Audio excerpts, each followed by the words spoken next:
हमारे जो जनरेशन है आजकल देख रही है, शुरू से आपने रामायण पढ़ी, लोगों ने जो कहानी सुनी, हमने बहुत सारी टेलीविजन के द्वारा भी देखी। पर अभी हम कुमार विश्वास जी को मैंने वीडियो देखी थी तो बड़ा दिमाग में विचार आया कि इसे हम कैसे क्लियर करें। हमारे बच्चे भी इस चीज़ को देख रहे हैं। जैसे जब राम और रावण की जब कहानी आती है तो लोग सुनना पसंद करते हैं। तो एक उन्होंने बात कही थी कि जब राम अपनी विजय के लिए जब युद्ध करने जा रहे थे तो उन्होंने एक यज्ञ किया था। कुमार विश्वास आजकल काफी चर्चा में है। अच्छे तरीके से कोशिश कर रहे हैं कि रामायण की कथा सुनाने की। जी जी जी। लेकिन क्या ऐसा कुछ है कि रामायण की कथा जो सुना रहा है वो ऑथेंटिक है? क्या कुमार विश्वास उसकी ऑथेंटिसिटी का कुमार विश्वास के पास कोई सर्टिफिकेट है कि पूरे समाज के सामने इतने बड़े लेवल पर कुछ भी बोल सकता है? अब उनके बारे में ऐसी बातें बोलना जो कभी सुनी ना हो और कुछ पॉसिबल ना हो, प्रैक्टिकली पॉसिबल ही नहीं है। तो जो कुमार विश्वास ने बोला है कि भगवान राम को एक पंडित की जरूरत पड़ी और वो रावण को ले आए, क्या ऐसा पॉसिबल है जिसकी पत्नी को कोई भगा के ले गया और उसको पंडित चाहिए होगा? पहली बात तो ये है कि ये मेरे हिसाब से बिल्कुल गलत है।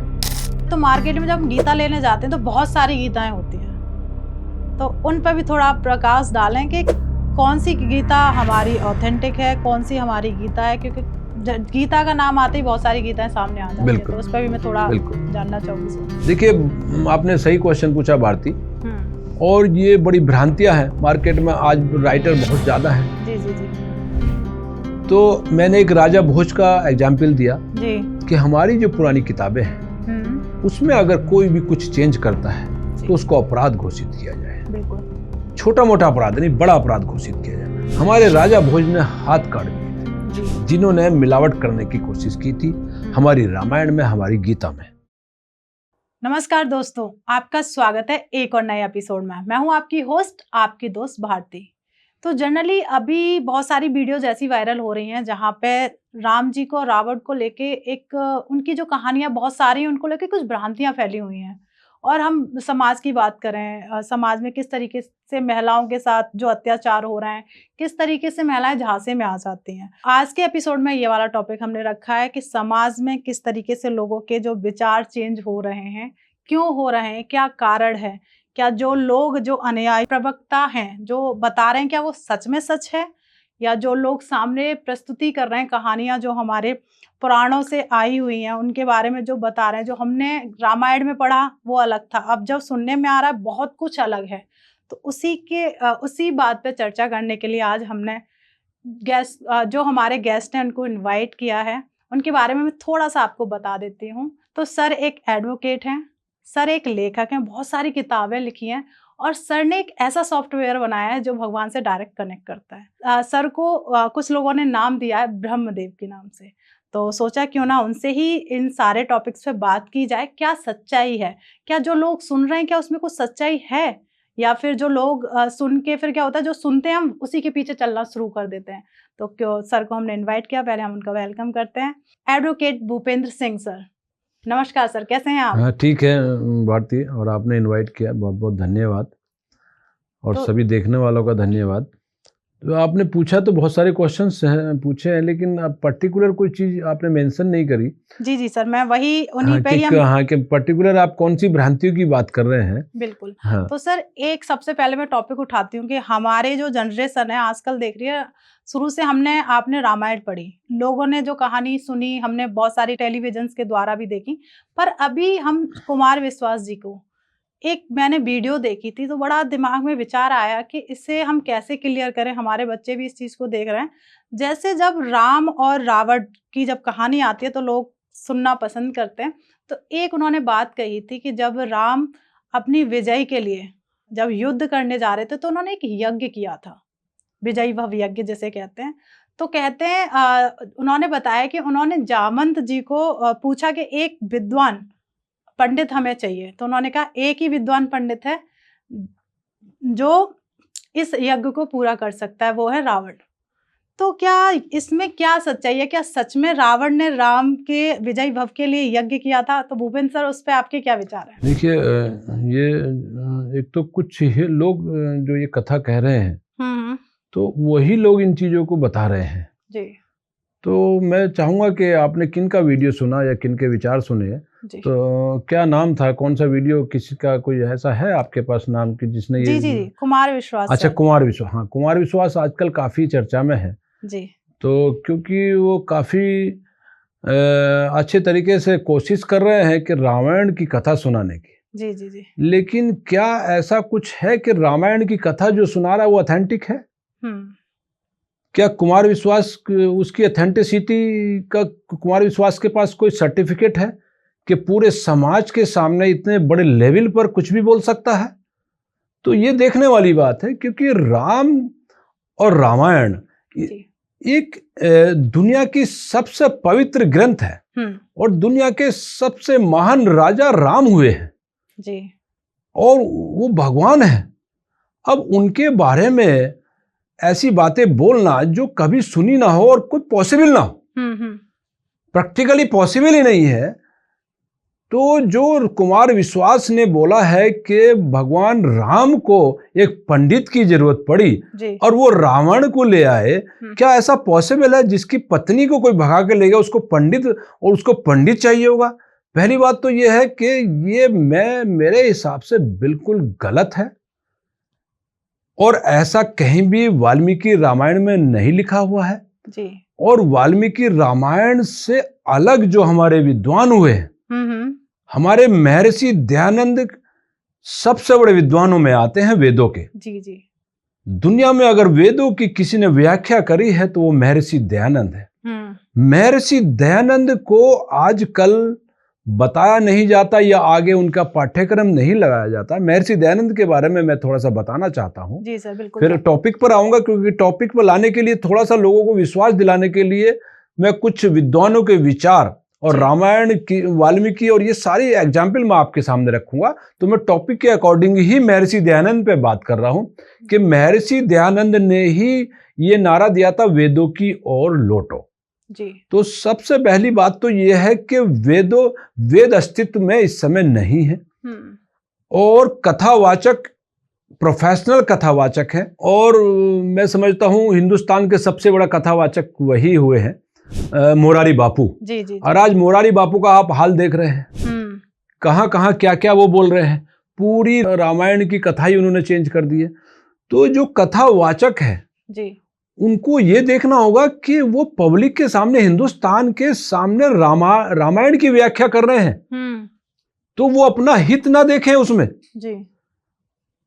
तो ऐसे ही जब हमारे महर्षि दयानंद के बारे में मैं जिक्र कर रहा था, तो महर्षि दयानंद ने नारा दिया, वेदों की ओर लौटे। जब हमारा हिंदुस्तान गुलाम हो गया जी। हिंदुस्तान गुलाम हो गया, यानी कि गुलाम आदमी तब होता है जब उसमें ज्ञान की कमी आ जाती है, मेरा मानना ये।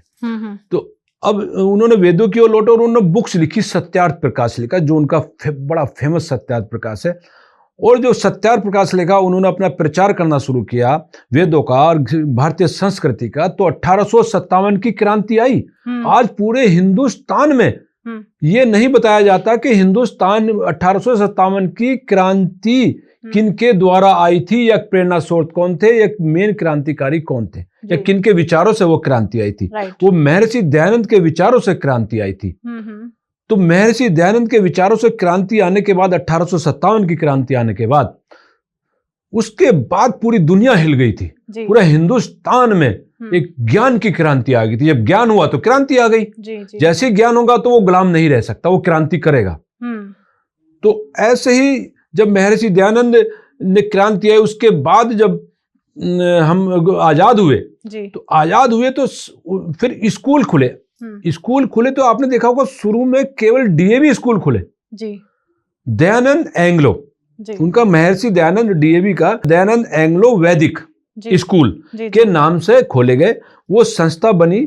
संस्था उसमें जब बन गई तो उसमें जब कोर्स पढ़ाया गया तो महर्षि, उनके साथ धोखेबाजी हुई वहां। महर्षि दयानंद के नाम पर, क्योंकि जनता पर इतना बड़ा इंप्रेशन था, इतना बड़ा प्रभाव था महर्षि दयानंद का उस समय, तो उनके नाम पर स्कूल खोले गए। जब स्कूल खोले गए तो सारी जनता ने, हम हिंदुस्तान की जनता ने अपने बच्चों को पढ़ाने के लिए वहां भेजा, लेकिन वहां अंग्रेजों शिक्षा दी गई। नाम महर्षि दयानंद का रख दिया गया और अंग्रेजी शिक्षा लागू हुई। तो अंग्रेज और उनकी बुक्स का आज तक भी एक पेपर डीएवी में नहीं पढ़ाया जाता। तो ये क्या धोखेबाजी नहीं है, ये जिसके नाम पे स्कूल रखा हुआ उसके नाम का एक भी पेपर ना पढ़ाया जाए? बिल्कुल, वो तो उसके बारे में पढ़ने वाले बच्चे जानते नहीं। जी तो इस तरह से जो अब महर्षि दयानंद तो इस तरह के व्यक्ति हुए हैं जी जी कि इतना बड़ा आंदोलन तो उन्होंने बुक्स लिखी और उस समय लिखी, बाइबिल के ऊपर उन्होंने लिखा, कुरान के ऊपर उन्होंने लिखा, जब अंग्रेजों का शासन था, जब बाइबिल के उन्होंने ऊपर लिखा कि आज भी हिम्मत किसी के ऊपर पास नहीं है वाल्मीकि, जब तो गुलाम थे। जी जी जी है? तो उन विद्वानों ने जो रामायण की व्याख्या करी है हमारे महर्षि दयानंद ने, उन्होंने इस इंसिडेंट्स के बारे में कुछ भी नहीं बताया कि भगवान राम ने वहां पर कोई मंदिर की स्थापना नहीं करी, वो खुद अपना यज्ञ करते थे, खुद अपना पूजन करते थे, खुद अपने विधि के विधान से, या भगवान थे वो उस हिसाब से चलते थे। तो जो ये रामायण जो आज रावण को महिमा मंडन करने के लिए, ये उसको विद्वान बताने के लिए ये षड्यंत्र रचा जा रहा है कि रावण को पंडित के रूप में बुलाया था। आप देख रहे होंगे आज रावण को ज्यादातर विद्वान बताने की कोशिश की जा रही है। राक्षस के बारे में पता होना चाहिए कि राक्षस ज्यादातर उनको बोला जाता था जो आदमियों को जिंदा खा जाते थे। बिल्कुल हाँ, ये तो जब आदमियों को जो जिंदा खा जाता था उसको पंडित कौन बना सकता था? तो आप ये देखिए, अगर कोई विद्वान है तो वो राक्षस कैसे हो गया? क्या इसका मतलब वो फिर उसको विद्वान मत बोलिए, ये तो अपोजिट वर्ड है। जी जी जी। और जब राक्षस है कोई तो विद्वान कैसे हो गया? अगर कोई विद्वान हो गया तो राक्षस खत्म हो गया, राक्षस हो गया तो विद्वान खत्म हो गया। तो ये दोनों अपोजिट कैसे हो सकते, शब्द हो सकते हैं? बिल्कुल, बिल्कुल। उसको कहते कि राक्षस, वो राक्षस विद्वान था।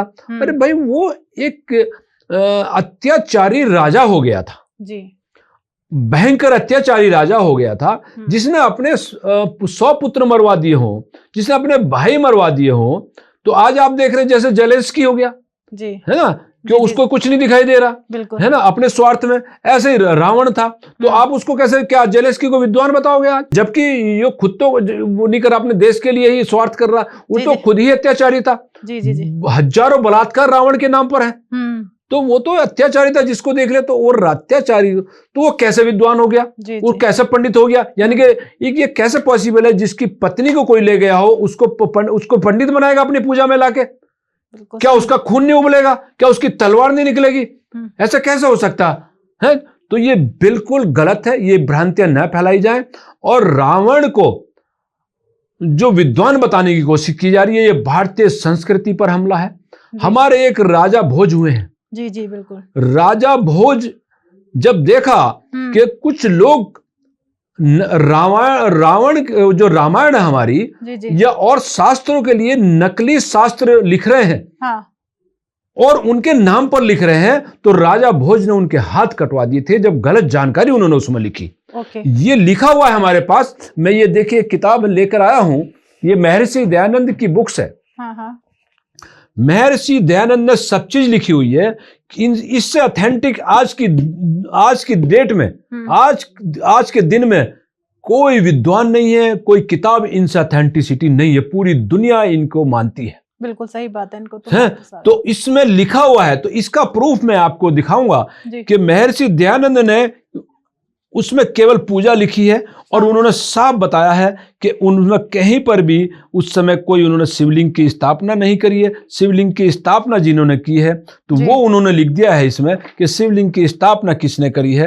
तो मैं आपको ये विद प्रूफ आपको दिखाऊंगा कि जो शिवलिंग की स्थापना हुई है या वहाँ क्या उस समय हुआ है। जी जी जी। तो क्योंकि जनता के सामने राक्षसों की को जो महिमा मंडन कर रहे हैं, तो उनके स्वार्थ का पता चलना चाहिए कि राक्षसों को महिमा मंडन करने वाला कभी सही कथावाचक नहीं हो सकता है। तो इसी वजह से मैं विद प्रूफ लेकर आया हूं। महर्षि दयानंद ने सत्यार्थ प्रकाश के 262 पेज पर लिखा है।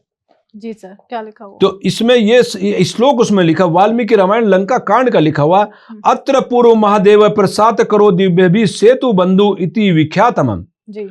तो राम इसमें लिखा हुआ, हे सीते तेरे वियोग में हम व्याकुल होकर घूमते थे और इसी स्थान पे चातुर्मास किया था, अर्थात एक पूजा करी थी, परमेश्वर का हमने ध्यान किया था। या जो उन्होंने आक्रमण से पहले क्या स्ट्रेटजी होती है, भगवान क्या स्ट्रेटजी बना रहे, वो पूजा से संबंधित था। जी जी। तो ये हम शिव शिव बोला जाता है परमेश्वर को, परमेश्वर को, राइट। शिव का भगवान का दूसरा नाम शिव है। जी जी जी। है ना, तो उससे अगर लगा सकते हैं आप शिव, तो शिव के हम शिव जी का उससे हमारा कोई लेना देना नहीं है। लेकिन हमारा मतलब केवल ये कि रावण वहां पर पूजा करने नहीं आया था, ना ही उसको बुलाया गया था। अच्छा, मतलब ये किसी भी ग्रंथ और किसी ग्रंथ में, हाँ, पुराने किसी भी ग्रंथ में नहीं है, बाद में किसी ने लिख दिया हो, उसका कोई ऑथेंटिसिटी नहीं है। जो वाल्मीकि रामायण में ऐसा कुछ नहीं लिखा हुआ, सत्यार्थ प्रकाश ने साफ लिख दिया है। हाँ। सत्यार्थ प्रकाश से बड़ा आज की डेट में कोई भी किताब नहीं हो सकती, उनसे बड़ी रिसर्च को किसी ने नहीं की है। तो उन्होंने ये साफ लिखा है।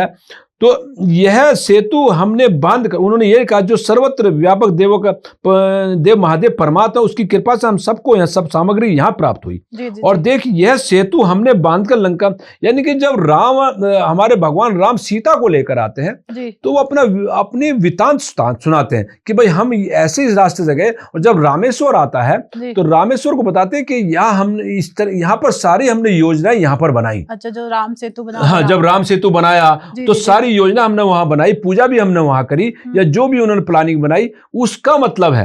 तो जो वहां रामेश्वर मंदिर बना वो बाद के राजाओं ने उन्होंने बनवाया, शिवलिंग उन्होंने रखा वहां, उस समय शिवलिंग का मतलब नहीं था, उन्होंने कहा पूजा से मतलब था। तो ये साफ इसमें लिखा हुआ है।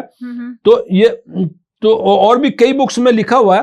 तो ये जो पूजा, जो ये मूर्ति पूजा आई है, वो जब हमारा जैन धर्म आया तब से ये मूर्ति पूजा आई है। अच्छा, मतलब उससे पहले हमारे यहाँ मूर्ति पूजाएं नहीं होती थी, क्योंकि हम मूर्ति पूजा तब आई क्योंकि हमें अपने धर्म को बचाना पड़ा। जी जी जी। क्योंकि जब आक्रांताओं के आक्रमण होने लगे तब हमने अपने पूर्वजों की रक्षा, अपने पूर्वजों के सिद्धांत आगे कैसे जिंदा रहे, तो इसलिए मूर्ति पूजा कोई गलत नहीं है, लेकिन उनके सिद्धांतों की पूजा होनी चाहिए। तो ये नहीं कि अपने कर्म मूर्ति को दे आए कि भाई मूर्ति कर्म करेगी। उनके वो सिद्धांत दे गए, भगवान श्री कृष्ण गीता दे गए, हमारे महर्षि दयानंद सत्यार्थ प्रकाश दे गए कि भाई आप इनको पढ़ के ऐसे चलिए, ये नहीं कि हमारी पूजा करके निकम्मे हो जाइए। बिल्कुल, है ना। तो ये है मतलब जी। तो भूपेंद्र सर, जैसे अभी आपने बताया कि जो ग्रंथ क्या चेंज भी हो जाते हैं, जैसे लोग जो नए लिखने वाले आ जाते हैं, जैसे कथावाचक हैं, क्योंकि जो हमारे नई जनरेशन है, नया यूथ है, उसे तो वही चीजें परोसी जाती हैं सामने। क्या जो पुरानी चीजें उनको दबाया जा रहा है, अगर देखा जाए कि जो हमेशा कोई ना कोई जो कथावाचक होगा या कोई भी होगा, आजकल सब प्रोफेशनल है। जी जी।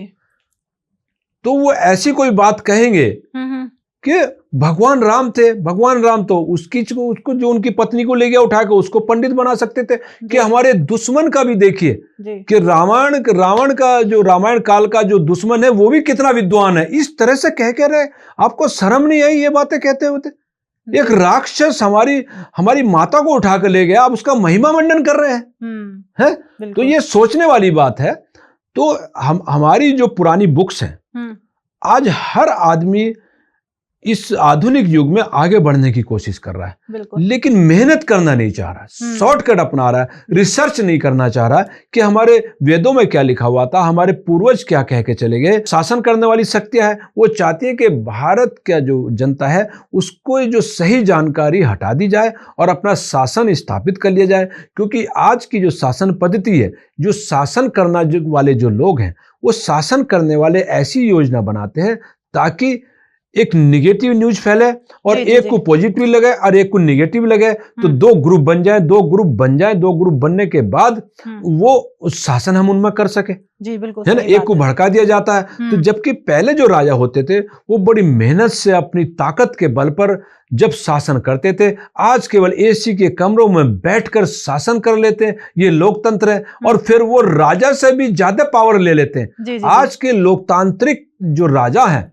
उनको उन राजाओं से, जो राजा अपनी तलवार, अपने बल, अपने ज्ञान के बल पर जनता की सेवा करता था, आज उनसे ज्यादा पावर ये ले लेते हैं। और पहले जो है ये सेवक बन के आते हैं और फिर सरकार बन जाते हैं, जहां जनता की अप्रोच नहीं होती है। जी बिल्कुल। तो भूपेंद्र सर, एक सवाल जब आप आंसर कर रहे थे तो एक सवाल मेरे दिमाग में आया था। गीता, जैसे आपने बोली, श्री कृष्ण जी ने गीता लिखी है, तो गीता अब देखा जाए तो मार्केट में जब हम गीता लेने जाते हैं तो बहुत सारी गीताएं होती हैं, तो उन पर भी थोड़ा आप प्रकाश डालें कि कौन सी गीता हमारी ऑथेंटिक है, कौन सी हमारी गीता है। क्योंकि गीता का नाम आते ही बहुत सारी गीताएं सामने आ जाती है, तो उस पर भी मैं थोड़ा जानना चाहूंगी सर। देखिए, आपने सही क्वेश्चन पूछा भारती, और ये बड़ी भ्रांतियां हैं मार्केट में। आज राइटर बहुत ज्यादा है। जी जी जी। तो मैंने एक राजा भोज का एग्जाम्पल दिया जी कि हमारी जो पुरानी किताबें हैं उसमें अगर कोई भी कुछ चेंज करता है तो उसको अपराध घोषित किया जाए। बिल्कुल। छोटा मोटा अपराध नहीं, बड़ा अपराध घोषित किया जाए। हमारे राजा भोज ने हाथ काट दिए थे जी। जिन्होंने मिलावट करने की कोशिश की थी हमारी रामायण में, हमारी गीता में। तो गीता बाद की जो गीताएं हैं जी। और एक पहली जो गीता है, केवल नाम उसका गीता है, दूसरी श्रीमद् भागवत गीता है, या और बहुत सारे लोग गीता लिख रहे हैं, तो वो व्याख्या उसकी अपने अकॉर्डिंग कर रहे हैं। ये गीता पहले लिखी गई है, उस समय परिस्थितियां और थी, ज्ञान और तरह का था, है ना। आज दूसरी परिस्थितियां, तो आज की परिस्थितियों के अनुसार वो गीता लिखने की कोशिश करते हैं। तो गीता लिखी नहीं जा सकती जी, क्योंकि देखिए हम दूसरे ग्रंथ, आप दूसरे नाम से ग्रंथ लिख सकते हैं। अब ये गीता भगवान कृष्ण की चली आ रही है तो आप कैसे लिख सकते हैं? अरे आपको वो तो गीता लिखी गई, दूसरी गीता कहां से आ जाएगी? बिल्कुल सर, उसका नाम चेंज करना पड़ेगा आपको उसका। तो इसमें लोगों को बतानी चाहिए कि भाई मुख्य गीता ये है जी। दूसरी जितनी भी गीता है उनका नाम गीता नहीं होना चाहिए, बिल्कुल, ताकि लोगों को भ्रांतियां ना हो। और उन गीता का जो मेन गीता है, मुख्य गीता है जी, उस गीता का सरकार इंटरप्रेट कराए, इंटरप्रेटर लेकर, संस्कृत के विद्वान लेकर, और उसको जारी करे। उसको जारी करने के बाद अपनी स्टाम्प उस पर हो, प्रकाशन उसका हो सरकार का, तब ही लोगों को सही जानकारी मिल सकती है। नहीं तो गीता के लिए भ्रांतियां फैलाकर लोग अपनी दुकानें चला रहे हैं। इससे हमारे धर्म का नाश होता है, देश की संस्कृति का नाश होता है। जब देश की संस्कृति का नाश होता है तो देश का नाश होता है। बिल्कुल। तो अगर देश की संस्कृति का नुकसान है तो वो देश का नुकसान है। ये जनता को साफ बताना होगा, ये सरकार को भी मानना होगा कि संस्कृति नहीं बचेगी तो देश नहीं बचता, देश के नाम तक बदल जाते हैं। इस वजह से ये बड़ी आपने इंपॉर्टेंट बात पूछी और इस पर सरकार को तुरंत एक्शन लेना चाहिए कि मुख्य रूप से जो गीता है उसकी कोई भी उसके नाम से गीता ना चला सके, गीता के नाम से कोई भी पुस्तक ना आए। मैंने किताबें लिखी हैं लेकिन मैंने अपने नाम से उन्हें किताबें अलग लिखी हैं जी। हमें गीता का ज्ञान है, हम गीता पढ़ते हैं, हम वेद भी पढ़ते हैं, हम और भी चीज पढ़ते हैं, लेकिन हम वेद अगर कोई लिखा गया तो वेद को कैसे लिख सकते हैं? अरे उसकी व्याख्या कर सकते हैं, राइट, लेकिन उसकी व्याख्या भी ऑथेंटिसिटी के लिए होनी चाहिए कुछ ना कुछ चीजें। बिल्कुल सही बात। जैसे महर्षि दयानंद हमारे इतने विद्वान हुए जिन्होंने 1857 की क्रांति कर दी, उनके नाम पर ही शुरू में स्कूल खुले। तो ये बड़ी भारी हमारे यहाँ कमी चली आ रही। इस वजह से भारतीय हमारी जो जनता है वो भटकती रहती है। आप देखिए रात दिन यात्राएं शुरू हैं, आज हम वहां जा रहे हैं, आज हम वहां जा रहे हैं, आज उनको शांति ही नहीं मिल रही। नए नए ऐसे ऐसे मठ बन रहे हैं, उनकी कोई अथेंटिसिटी नहीं है। कोई विधर्मी भी कपड़े पहन के चल जाता, गेरुआ वस्त्र, और जो है बाद में पता चलता ये तो विधर्मी था, और इसको उसके हजारों लाखों लोगों को लूट लिया उसने, तो है महिलाओं को लूट लिया। तो इस पर सरकार ध्यान ही नहीं देती है, और जबकि ध्यान इस पर देना जरूरी है। इस पर ध्यान नहीं दिया गया तो देश के लिए आगे खतरा हो सकता है। बिल्कुल। तो सर लॉ के अकॉर्डिंग मैं एक चीज और पूछना चाहूंगी, जैसे आपने कहा था जब महर्षि दयानंद जी रहे थे उनके नाम पे स्कूल खोले गए और वहां पे अंग्रेजी शिक्षा दी गई थी, तो क्या आज के टाइम पे मॉडर्न टाइम पर जो हमारा अभी समय चल रहा है 21वीं सदी, तो क्या इसमें हमारी संस्कृति जैसे गीता है, रामायण है, इसको इंट्रोड्यूस नहीं किया जाना चाहिए बच्चों के आगे? नहीं किया जाना चाहिए, ये एक साजिश है। ज्ञान तो सारा गीता से ही चल रहा है जी। बिल्कुल। ज्ञान तो भारतीय संस्कृति से चल रहा है जी। आज पूरी दुनिया में जो हमारे शास्त्र उनसे आगे ज्ञान है ही नहीं, ना ही जा सकते हैं। बिल्कुल। तो ज्ञान तो वो उन्होंने ले जाके एक तरफ रख दिया है हमारी संस्कृति को। अगर हमारे यहाँ गीता पढ़ाई जाएगी या भारतीय शास्त्र पढ़ाए जाएंगे तो बहुत सारी इन तथाकथित विद्वानों की इनकी दुकानें बंद हो जाएंगी। इस वजह से भारतीय संस्कृति को नहीं लाया जा रहा है, भारतीय संस्कृति की पुस्तकों को नहीं पढ़ाया जा रहा।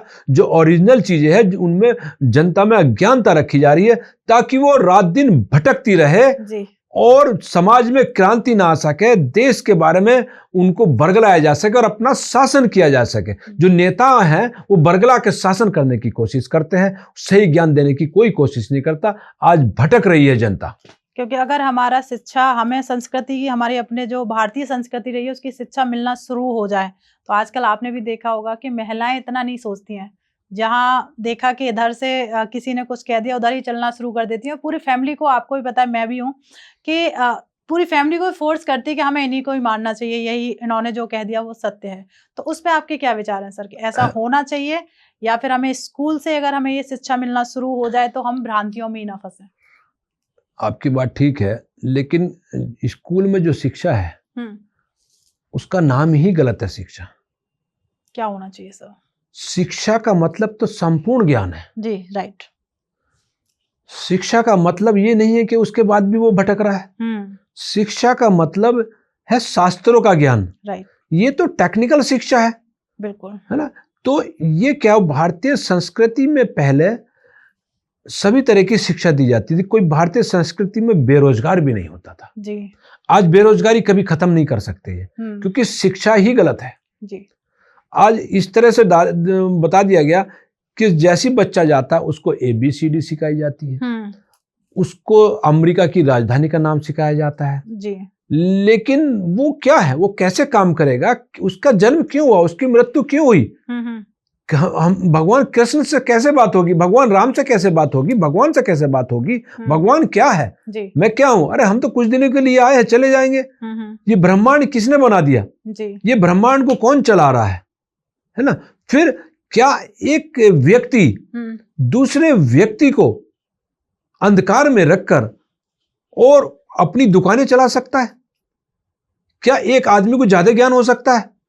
तो हमारे यहां पर जो अंधविश्वास है, जिसको बोलते हैं, अंधविश्वास का मतलब ही क्या होता है? अंधविश्वास का मतलब है भारतीय संस्कृति से हटाना। जी। भारतीय संस्कृति कौन सी? जो हमारे शास्त्र, वैदिक जो कल्चर है। जी जी जी। वैदिक कल्चर एक भी व्यक्ति नहीं लाना चाहता हिंदुस्तान में, क्योंकि उनको पता है वैदिक कल्चर के बाद जनता को ज्ञान हो जाएगा। जनता को जब ज्ञान हो जाएगा तो कोई भी झूठ यहां पर नहीं चल सकता, न्याय का शासन आ जाएगा, न्याय के लिए भटकना नहीं पड़ेगा। आज 30-30 साल तक लोगों को न्याय नहीं मिल रहा है। तो अगर भारतीय संस्कृति के अकॉर्डिंग न्याय होने लगेगा तो एक ही दिन में न्याय होगा। बिल्कुल, एक ही मिनट में न्याय होगा। हमारे विक्रमादित्य गद्दी पे बैठते ही दूध का दूध, पानी का पानी कर देते थे। उनसे बड़ा आज तक न्यायाधीश नहीं हुआ। उनकी शिक्षा पद्धति नहीं पढ़ाई जाती। आज इतना बड़ा न्याय तंत्र हो गया है, लेकिन न्याय मिलने में इतनी देरी हो रही है जी। आज न्याय को होने नहीं दिया जा रहा। आज जजेज हैं, लेकिन जजेज को भी इस तरह से एक सिस्टम में बांध दिया गया है कि वो सिस्टम के अनुसार ही चलिए आप जी। उसके अनुसार ही आप चल के न्याय दीजिए। आप 30 साल तक फाइल को चला रहे हैं तो आप चलाइए। आप एक दिन में डिसीजन नहीं दे सकते, उनको भी बांध दिया गया है। तो ये किस तरह का तंत्र हो गया?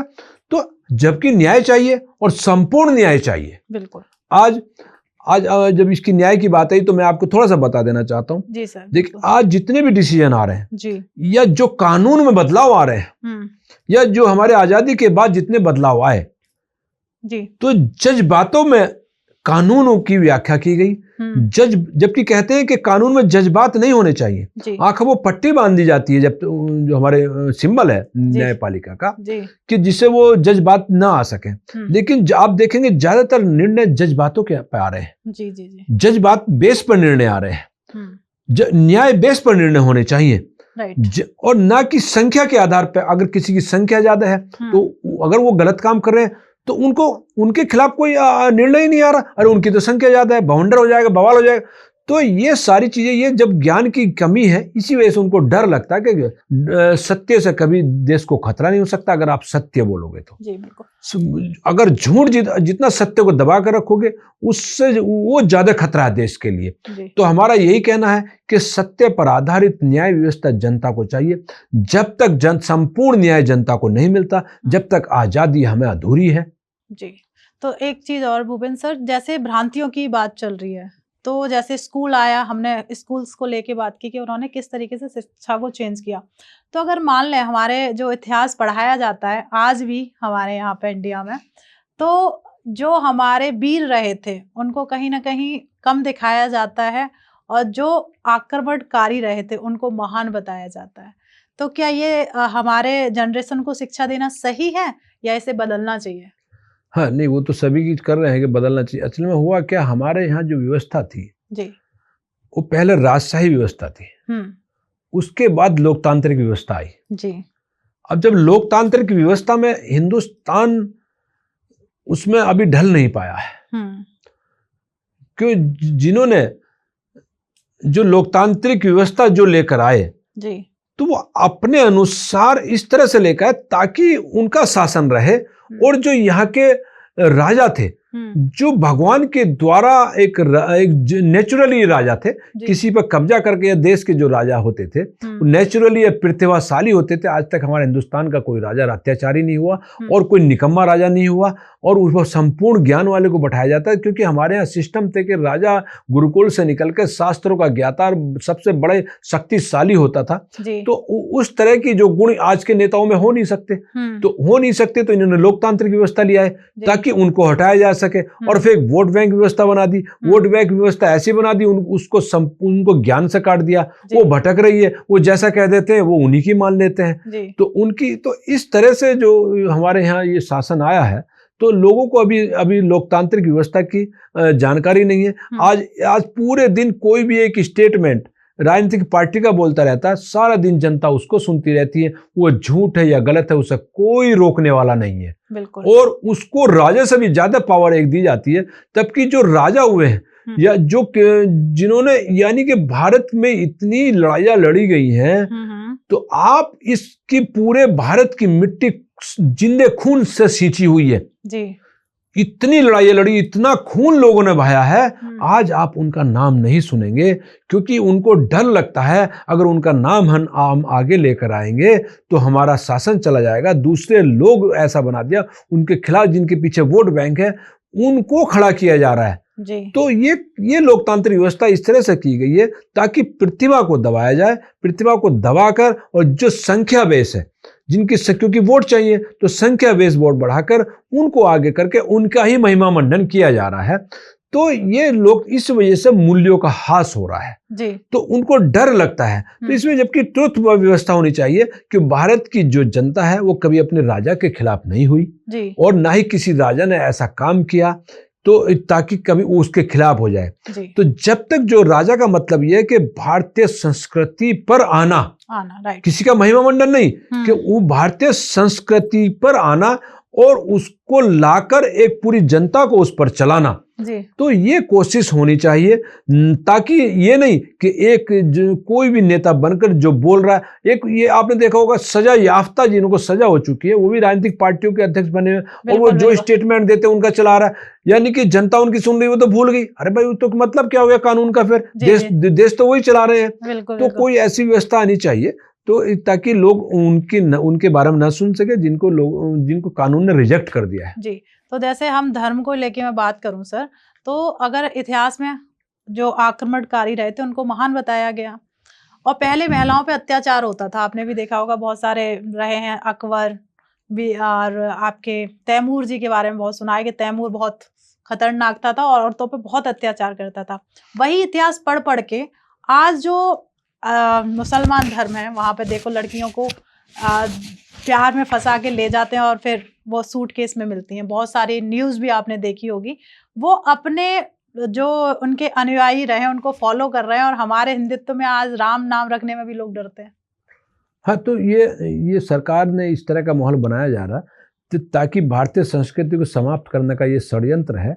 और जब भारत में जो लोग जिनके पूर्वज अत्याचारी हुए हैं या जो अभी भी अत्याचार कर रहे हैं जी।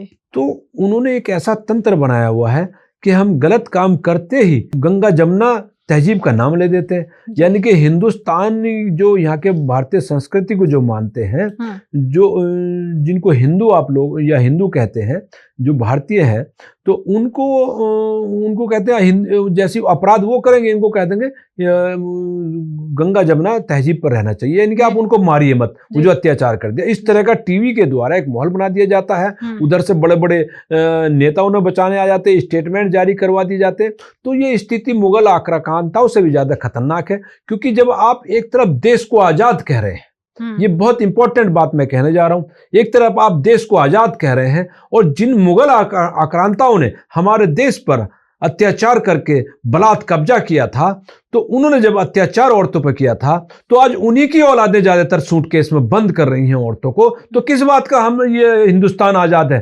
कहां है हमारा जो हमें न्याय दे सकता है तंत्र है? तो क्यों नहीं संज्ञान लिया जाता सीरियस? कैसे? तो ये एक इसके पीछे जो एक साजिश है वो कैसे हमारी जो भारतीय संस्कृति की हिंदू लड़कियां हैं कैसे उनके बलगराना में आ जाती है, उनको चारों तरफ से भारतीय संस्कृति पर हमला हो रहा है। पिक्चरों में दिखाया जाता है, एक पिक्चर 500 करोड़ की रुपए लगाए जा रहे हैं, 1000 करोड़ रुपए लगाए जा रहे हैं। किस लिए लगाया जा रहा है?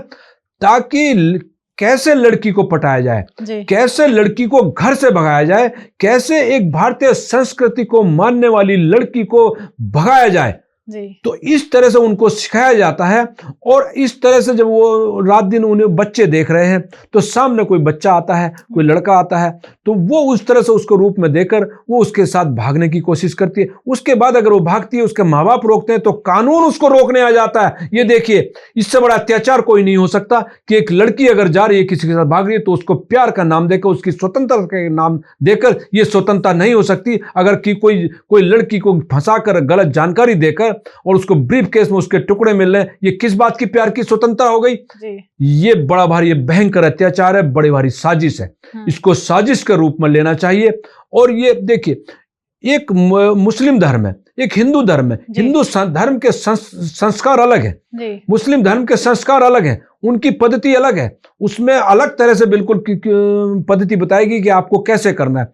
अब जो पिक्चरें दिखाई जा रही है या सामने जो दिखाई दिया जा रहा, उसमें वो तिलक लगा के आ रहा या कुछ भी ऐसा बांध के आ रहा, वो उसको जब वो वहां जाती है तो वो देखती है, अरे यहाँ तो बिल्कुल मामला उल्टा है, बिल्कुल है। तो वो उसका मकसद दूसरा है। उसको टेक्निकली भेजा जाता है क्योंकि एक नेचुरली है।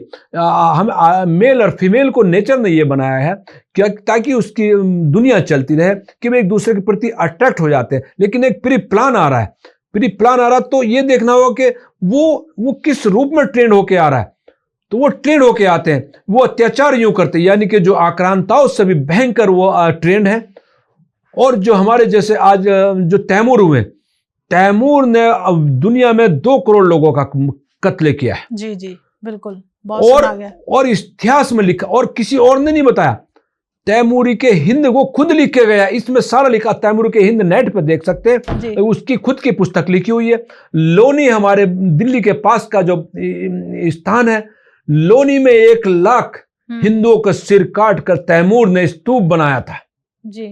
और दिल्ली से हिंदुओं की व्यक्तियों को, यानी कि आदमियों को खाली कर दिया था और सारी औरतें वहां से ले गया था।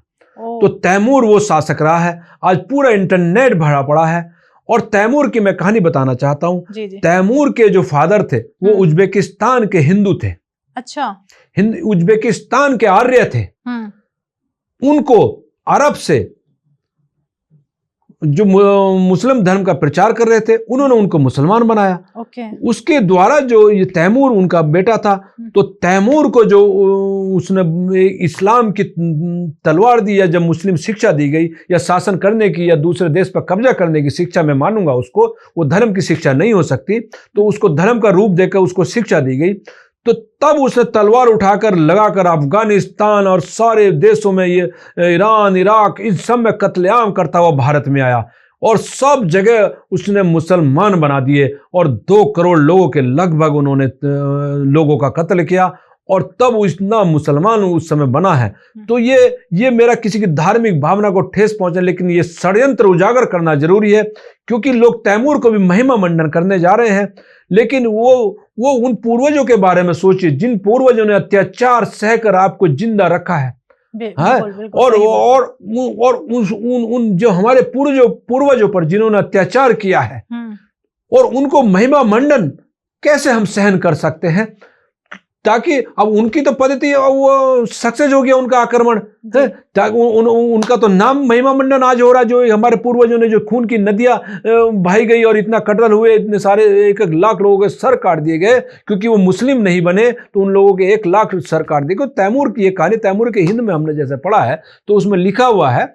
तो ये इन सब लोगों को हमको सोचना होगा, सत्य को बाहर लाना चाहिए। हम ये नहीं चाहते कि झूठ कोई बोले या मैं भी झूठ बोलूं। जो सत्य हो, अगर मैं झूठ बोला तो सत्य को बाहर लाया जाए कि भाई तैमूर का क्या महिमा मंडन क्यों किया जाए, औरंगजेब का महिमा मंडन क्यों किया जाए, है कि कोई आक्रांता अगर आपके घर में आ जाता है तो क्या उसका महिमा मंडन सही है? या क्या एक आदमी अगर किसी का फादर है वो गलत काम कर देता है और दूसरे का फादर गलत काम नहीं कर रहा, तो वो कैसे सही हो सकता है? वो गलत काम कर, अरे गलत काम तो गलत ही रहेगा, चाहे कोई किसी भी धर्म में हो रहा हो, किसी का भी व्यक्ति किसी भी देश का कर रहा हो, आप उसको गलत, उसको सत्य तक बना नहीं सकते। सत्य सत्य रहेगा। तो आप सत्य पे क्यों नहीं आते? उसको अपने अस्मिता से क्यों जोड़ते हो, अपनी इज्जत से क्यों? अरे जो गलत है कहिए, आप खुल के कहिए। आप सब हिंदुस्तान के निवासी है, जिसने आक्रमण किया, हम या औरंगजेब हो या कोई भी हो, बाबर हो, कुछ भी हो, तो हम उसका समर्थन क्यों करते हैं? अरे आप हिंदुस्तान आजाद हिंदुस्तान के नागरिक बनिए, तभी तो आपको इंसान कहलाने की आगे आने वाली पीढ़ी कहेगी कि आप डटे रहे, जो गलत था गलत है।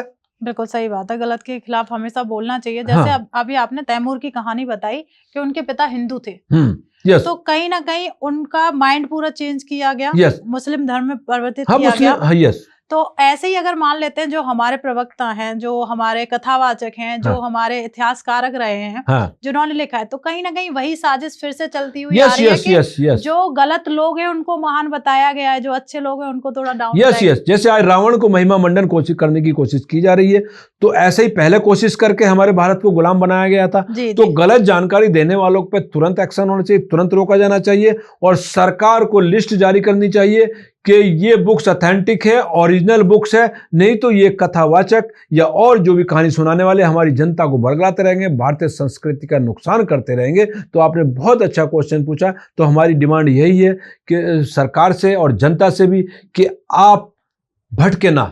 जी बिल्कुल। आप इधर अपनी गीता पे विश्वास रखिए। अगर गीता को पढ़ाया जाता और गीता को नहीं हटाया जाता तो ये देश कभी गुलाम नहीं होता। ये मैं आज दावे के साथ कह सकता हूं। अगर हमने गीता पढ़नी ना छोड़ी होती तो देश कभी गुलाम नहीं हो सकता, और अभी भी अगर गीता नहीं आई तो देश खतरे में जा सकता है। तो गीता जो मेन गीता है, यही नहीं कि कोई भी आगे कथावाचक कुछ भी कहता है। मुरारी बापू का एग्जाम्पल मैं आपके सामने दे रहा हूं कि उन्होंने किस तरह से कथा का हमारी मजाक बनाकर आज क्या उन्होंने भारतीय संस्कृति का कितना नुकसान किया। तो इसलिए ये ऑथेंटिक कथावाचक भी होने चाहिए। और आज कोई भी गेरुआ वस्त्र अगर पहन कर आ जाता है तो क्या उसके पास कोई डिग्री है, डिप्लोमा है? उस पर कैसे वेदों का ज्ञान आ गया, कैसे भारतीय संस्कृति का ज्ञान आ गया? क्या वो कुछ भी चमत्कार कर सकता है? चमत्कार दुनिया में भगवान ने चमत्कार की शक्ति किसी को नहीं दी। मैं दावा करता हूं चमत्कार की शक्ति भगवान किसी को नहीं देते, बिना कर्म के भगवान किसी को नहीं देते। तो आप विश्वास रखिए अपने कर्म पर, अपने भगवान पर, अपने भगवान राम पर, अपने भगवान कृष्ण पर, कि किसी के चमत्कारिक शक्तियों के चक्कर में मत आइए। आप भगवान कृष्ण की गीता पढ़िए। भगवान कृष्ण की गीता अगर किसी को चाहिए, ऑथेंटिक चाहिए, तो हम आपको प्रोवाइड करवाएंगे। हम उसके सच्चे जो श्लोक है, जो सच्चा ज्ञान उसमें लिखा है, जो भगवान कृष्ण ने दिया, आपको मैं समझता हूं भटकने की फिर जरूरत नहीं पड़ेगी, और हिंदुस्तान की संस्कृति पर आंच आने का फिर मैं समझता हूं कोई खतरा ही नहीं होगा। तो इसलिए आपको चौकस रहना होगा। आपको स्टोरी नहीं, केवल स्टोरी याद नहीं रखनी, भगवान कृष्ण क्या संदेश देते हैं, भगवान राम के क्या सिद्धांत है, हमारे भगवान हनुमान के क्या सिद्धांत है। भगवान हनुमान ने कभी भी सत्य के साथ समझौता नहीं किया। भगवान राम ने जो बोला उस पर अडिग होकर गए, चाहे कितने बड़े समुंदर उनको पार करने पड़े। तो इस वजह से घबराने की जरूरत नहीं है, सत्य पर चलने की जरूरत है। भगवान आपके साथ होते हैं। भगवान हमारे हनुमान ने दिखाया, जब भगवान राम उनके साथ थे तो बड़े से बड़े ताड़का हो, कुछ भी हो, हमारे हनुमान कहीं भी नहीं हार पाए, और कभी भी उनकी शक्ति कम नहीं हुई, केवल भगवान राम के याद करने से कुछ भी। इस वजह से अपने भगवानों पर विश्वास करिए। और जो विधर्मी बीच में आ रहे हैं, उन विधर्मियों से चौकस रहिए, क्योंकि विधर्मी अपनी दुकान चलाने के लिए सारी साजिशें रचते हैं, गलत व्याख्या करते हैं। तो आप उस पर आइए। आज इंटरनेट इतना भरा पड़ा है, आपको भटकने की जरूरत नहीं है। बिल्कुल, हर चीज आपको इंटरनेट पर मिल ही जाती है। तो कई बार आपने भी एक चीज देखी होगी सर, कि हमारे हिंदुत्व में हमारे जो हिंदू लोग हैं वो अपने पूर्वजों के नाम पर ही नाम रखने में अब शर्म आती है। जैसे अभी आपने बताया तैमूर जैसे नाम आया, तुरंत मेरे दिमाग में क्लिक किया, करीना कपूर का बेटा तैमूर। उन्होंने तो सोचा भी नहीं, और उन्होंने अपने पूर्वजों के नाम पर ही नाम रख दिया। हाँ, उन्होंने, देखिए मैंने बताया उनको महिमा मंडन। आज तैमूर उस इतिहास को भुलाने के लिए वो किया गया, जहां तक मेरे को लगता है। तो वो उनको ज्ञान नहीं है। तो इतना बड़ा अत्याचारी, तो उनको जब ज्ञान ही नहीं है, अब दूसरे साजिशों के तहत चल रहे हैं जी, है ना। तो दूसरे तो तैमूर का आप पढ़िए। आज मैं कुछ चीज झूठ बोल ही नहीं सकते। अरे आप इंटरनेट पे जाइए, यूट्यूब भरा पड़ा तैमूर के उसमें, है ना। उनकी खुद उनकी लिखी हुई चीजें हैं। तो ये हमको सोचना होगा कि जिनकी वजह से हम ये आजाद हुए, जिन्होंने हमारी इतनी बड़ी कुर्बानियां दी, हाँ, वो जिन लोगों को तैमूर ने मारा होगा, अत्याचार किया होगा, 1-1 लाख लोगों की गर्दन काटी होगी, आज उनकी आत्माएं क्या कह रही होंगी जी। है। तो इस हम पे सत्य पर आना होगा।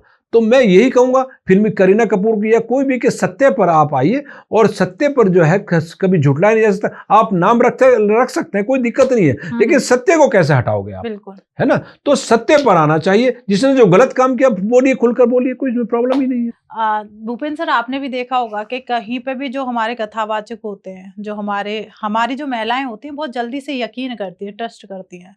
उन्होंने कह दिया कि रावण ने आगे यज्ञ किया था, ठीक है, तो मुझे 110% है, उन्होंने बिलीव कर लिया होगा, और उसी चीज पे फिर वो चलते चले जाते हैं। वही हमारे जो जनरेशन आ रही है, जो हमारे बच्चे आने वाले इन फ्यूचर, उनको वही कहानी पता चलेगी। तो मुझे ऐसा महसूस हो रहा है कि हमारा इतिहास, जो हमारे इतने महान लोग रहे, उनकी कहानियों को पूरा ही चेंज कर दिया जाएगा। हाँ, ये चेंज करने की कोशिश है, बड़ी भयंकर कोशिश है।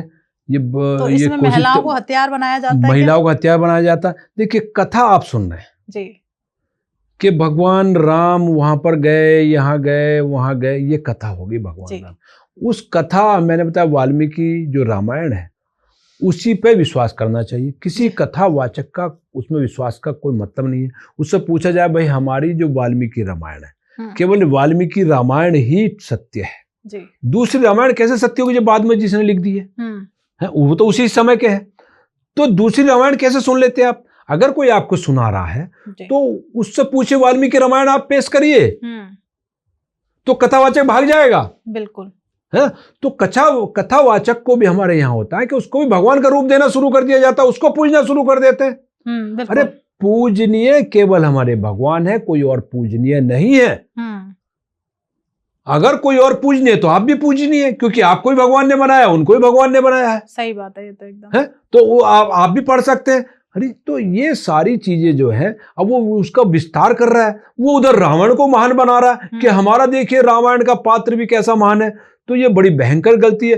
थोड़े दिनों में लोग जो है रावण को पंडित के रूप में जो घर में लगाना शुरू कर देंगे। तो एक ये साजिश है और ये बड़ा हमला है, मुगल आक्रांताओं से भी ये बड़ा हमला है भारतीय संस्कृति पर। रावण का महिमा मंडन करना, इस पर अभी भारतीयों का हमारे ध्यान नहीं जा रहा, हिंदुओं का ध्यान नहीं जा रहा। वो रावण को पहले विद्वान बनाया गया, अब रावण को और आगे बड़ा पंडित बनाने की कोशिश की जा रही है, और उसको ऐसा प्रकांड पंडित क्या किया, ऐसा पंडित दूसरा कोई था ही नहीं भाई। उसकी एक ही है, वो राक्षस था, तो पंडित से लेना देना ही नहीं है उसका कुछ।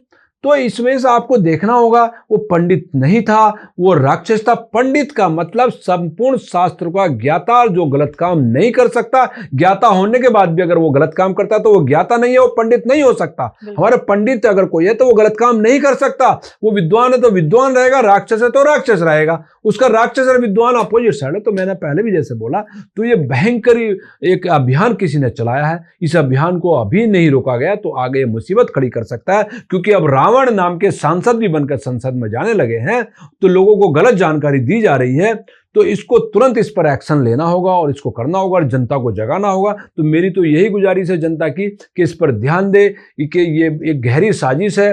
क्योंकि कोई भी विद्वान, कैसे कोई विद्वान गलत काम कर सकता है? या तो वो विद्वान नहीं होगा फिर, कैसे कि ये अपोजिट चीजें नहीं हो सकती। अगर आप ड्राइविंग आती है तो आपको लेफ्ट जाना तो लेफ्ट ही जाओगे, आप राइट नहीं जा सकते, क्योंकि आप ड्राइविंग जानते हो, आप विद्वान हो ड्राइविंग के। तो ये हमको सोचना होगा। बिल्कुल। तो भूपेंद्र सर, कैसे पहचाने एक सही बाबा, एक ढोंगी बाबा को? पहचान क्या है? हाँ, ये आपने बड़ा अच्छा क्वेश्चन पूछा कि सही बाबा, ढोंगी बाबा। देखिए, बाबा का मतलब किसी ने समझाया नहीं, है ना।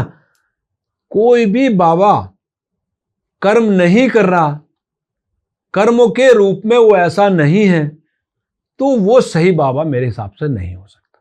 बिल्कुल। अगर उसके कर्म सही नहीं है और वो चमत्कार शक्ति की बात कर रहा है, आपका मैं इसे कर दूंगा, ये कर दूंगा, तो ये हमारे योगी आदित्यनाथ जी है, बाबा जी है, कर्मों से बाबा है। देखिए, कर्मों से बाबा है, बिल्कुल। जिस दिन से उन्होंने मठ संभाला है उस दिन से एक दिन नहीं रुके और देश के सबसे यंगेस्ट एमपी बने और इतना बड़ा संघर्ष किया और आज हिंदुस्तान अगर शांत है, आज शांति से जी रहा और आज हम यूपी में सांस ले पा रहे हैं तो अपने योगी आदित्यनाथ की वजह से सांस ले पा रहे हैं। तो बाबा बनना तो ऐसे बनिए और ऐसे बाबाओं को सही मानिए। जो कर्महीन है उनको बाबा आप कैसे कह सकते हो? जो कर्म में बिल्कुल उनके कर्म में नहीं है। एक तो ये मानकर आपको चलना होगा चमत्कार किसी के पास नहीं है। भगवान श्री कृष्ण उन्होंने भी कर्म करके दिखाए, भगवान हमारे राम उन्होंने भी कर्म करके दिखाए। तो कर्म जो बाबा नहीं कर रहा तो उसको सही मत मानिए, ये मेरा कहना है। बिल्कुल सही बात है। जो जैसे सब बताए कर्म प्रधान है, सबको यहाँ कर्म करने के लिए आए हैं, सबको अपने कर्म का भुगतान करना। जैसे अब कर्म की ही बात हुई है तो अभी कुंभ हुआ है, आपको भी पता है 12 वर्षों बाद महाकुंभ हुआ है। तो इसमें लोगों का एक विचार था कि हम कुंभ नहा के आते हैं हमारे सारे पाप धुल जाएंगे। तो उसमें आपके क्या विचार है, क्या पाप सच में धोए जा सकते हैं? देखिए, पाप और वहां धुलना, पाप धुलना या वहां पर एक जो गंगा और हमारा संगम है वो संगम भगवान की देन है जी। क्योंकि जितनी भी ये नेचर है, जो शक्ति है, वो इंसानों के प्रयोग के लिए बनाया गया है। जी जी जी। तो सबसे बड़े पाप तो शरीर के फिजिकली धुल ही जाते हैं। राइट। कैसे धुलते हैं? क्योंकि जो जड़ी बूटियों का पानी वहां पर आता है ना, और एक उत्सुकता भगवान की चीज को देखने की होती है कि दो नदियों का संगम कहाँ हो रहा है। जी जी। यानी कि भगवान की शक्ति के रूप में वो दिखाई दे रही है। तो सबसे बड़ी बात तो है कि मन में इतनी शांति आती है कि हम संगम पर गए, दो नदियों का संगम हमने देखा, यानी कि भगवान के द्वारा बनाई हुई दो नदी। यानी कि हमारे महान पूर्वजों ने कितनी मेहनत करी होगी जब राजा भगीरथ उसको लेकर आए थे, उसको हमारी गंगा को, और ऐसा पानी लेकर आए कि वहां जड़ी बूटियों का पानी आता है। तो राजा भगीरथ का नाम होना चाहिए। राजा भगीरथ का नाम कहीं पर भी नहीं लिखा हुआ। राजा भगीरथ जो है को अभी भी दबाया जा रहा, जबकि राजा भगीरथ के द्वारा गंगा जी को लाया गया था। इतनी बड़ी कुर्बानियां हुई थी उस समय, इतने बड़े लोगों का जो है उस समय दुर्घटना में मरे थे जो हमारी गंगा माता को लेकर आए थे। तो उसमें जड़ी बूटियों का, ऐसी चमत्कारिक जड़ी बूटियों का पानी आता है और ऐसा शुद्ध पानी आता है क्योंकि बर्फ का पानी होता है जो ऊपर भाप बन के जाता है, उसे भगवान उस पानी को सीधा अपने हाथ से देते हैं। तो उस तरह से इतनी शांति मिलती है कि आधा तो आदमी आगे पाप करना छोड़ देता है। जी जी जी। है तो क्योंकि वो एक समाज से बंधे, उसके शरीर में जो रोग होते हैं वो धुल जाते हैं। पहले क्या होता था, ये अब नहीं हो रहा। पहले कोई भी अगर जरा सी भी दिक्कत आ गई तो सीधा गंगा का पानी जाकर गंगा जी में खड़े होकर पी लेते थे, वो बीमारी तुरंत ठीक हो जाती है। ये मैं दावा कर रहा हूं कि गंगा जी का पानी अगर शुद्ध है तो आज भी भयंकर से भयंकर बीमारी आपके पीते ही उसी दिन से ठीक होनी शुरू हो जाएंगी। तो इससे तो ये सारी चीजें उसमें मिलती थी। तो इस वजह से लोगों का ये आज बना हुआ है। तो ये चमत्कारिक शक्ति है उसमें। पाप, अब सभी तरह के उसमें पाप धुल रहे हैं, लोग पाप आगे भी नहीं कर पाते। अब जो पाप आप कहते हैं हमने पाप कर लिया, दो तरह के पाप होते हैं। एक तो छिपा हुआ पाप है, जी जी जी, उसका तो किसी को पता नहीं है, बिल्कुल, है ना। तो और एक कुछ पाप बहुत सारे होते हैं कि आपने जो है पाप किया तो सबको पता है। तो कुछ पाप ऐसे होते हैं यानी कि आपने अपराध किया तो उनकी सजा तो कानून देता है ना। तो पाप जो है, ये लोग बोलते हैं पाप धुल जाते हैं, तो पाप धुलना एक ठीक बात है। मतलब आप ये 100% नहीं कह सकते, लेकिन मैक्सिमम है कि पाप आपके धुलते हैं। जैसे मैंने एग्जाम्पल दिया किस तरह से पाप धुलते हैं, तो पाप धुलते हैं जी। तो कह सकते हैं हमारे जो, तो बात वही आ गई कि हमारे पूर्वज जो रहे हैं, जैसे भागीरथ जी का नाम लिया, उन्होंने कितनी मेहनत की और ऐसी एक चमत्कारिक चीज हमारे सामने है, जैसे हम झुटला देते हैं। हाँ, लेकिन आज मैं आपकी बात को आगे बढ़ाते हुए, तो छठ पूजा भी आप देखिए, छठ पूजा वो पानी में हमारे बनाई गई है और गंगा की आरती और ये सारी चीजें। लेकिन ये आरती हम क्या गंदे पानी की कर सकते? नहीं, बिल्कुल भी नहीं है ना। तो अब हम जा रहे हैं, हमारे सामने नाला उसमें बह रहा है और हम आरती वहां पर कर रहे हैं, तो ये क्या ऑथेंटिक है? नहीं, बिल्कुल भी नहीं। तो ये सारी चीजें गंगा पे जाने की हमें देखना था कि उसमें नाले किसने बहा दिए हैं, यमुना को किसने गंदा कर दिया है। तो मेरा जो छठ पूजा मनाते हैं या जो मानते हैं वैसे भारत के अच्छा बड़ा है, तो उनको ये भी आंदोलन चलना चाहिए कि पानी गंदा कौन कर रहा है, उनको भी सजा दिलवाई जाए। तभी छठ का पूजा का और छठ मैया का आशीर्वाद तभी मिलना, तभी आपको अच्छे से मिलेगा कि आपका जो पानी गंदा कर रहे हैं वो पानी भी साफ हो। बिल्कुल, ये भी आपको अभियान चलाना होगा। केवल एक खाना पूर्ति करने के लिए पूजा नहीं होनी चाहिए। पूजा होनी चाहिए तो संपूर्ण रूप में होनी चाहिए। गंदे पानी में पूजा नहीं होनी चाहिए। जो उसको गंदा कर रहा है उसको सजा मिलनी चाहिए। जब आप वहां पर जा रहे हैं तो गंदा पानी है, तो ये कौन सी पूजा हो गई? तो पूजा के लिए भी सरकार पर दबाव बनाना चाहिए, क्योंकि यहाँ ये ऐसी व्यवस्था आई है कि वो उस पर ध्यान नहीं दे रही है। तो गंगा जी में भी आज गंदा पानी इतना गंदा कर दिया गया, सजा किसी को नहीं। तो इस टॉपिक को हम यहीं खत्म करते हैं और सबसे पहले मैं भूपेंद्र सर का थैंक यू बोलती हूँ कि सर अपना कीमती समय निकाल के यहाँ आए हैं और जो भ्रांतियां फैल रही हैं उन पर एक सटीक सबूत दिया है कि पहले अपने ग्रंथों को पहचानो, हमारे ग्रंथ असली कौन से हैं और जो हमारे सामने परोसे जा रहे हैं क्या उनमें कितनी सच्चाई है, उस पर लेके डिस्कस हुआ है। ऐसे ही बहुत सारी वीडियोज आपके सामने शेयर करेंगे कि क्या सच है क्या भ्रांति है, उन्हीं पर लेके हम सर को बार बार इन्वाइट करते रहेंगे, उन्हीं टॉपिकों पे चर्चा करते रहेंगे। तो हम इस एपिसोड को यहीं समाप्त करते हैं। तो प्लीज़ सर के चैनल को जाके आप सब्सक्राइब कर लीजिए। सब्सक्राइब करने में कोई चार्ज नहीं लगता है, जितना ज़्यादा आप सब्सक्राइब करेंगे उतनी ही ज़्यादा हमें मोटिवेशन मिलता है और इसी तरीके के टॉपिक जो भ्रांतियां हैं उनको सबूत के साथ आप लोगों के सामने हम प्रस्तुत करते हैं, सामने रखते हैं और आप पहचानो सही क्या है और गलत क्या है। और ज़्यादा से ज़्यादा लोगों के सामने शेयर कर दीजिएगा जिससे लोग भी समझ पाएँ कि क्या सही और क्या गलत है। मिलते हैं एक नए एपिसोड में। जब तक आप अपने घर में स्वस्थ रहिए, मस्त रहिए। जय श्री राधे। जय श्री राम, जय श्री राम।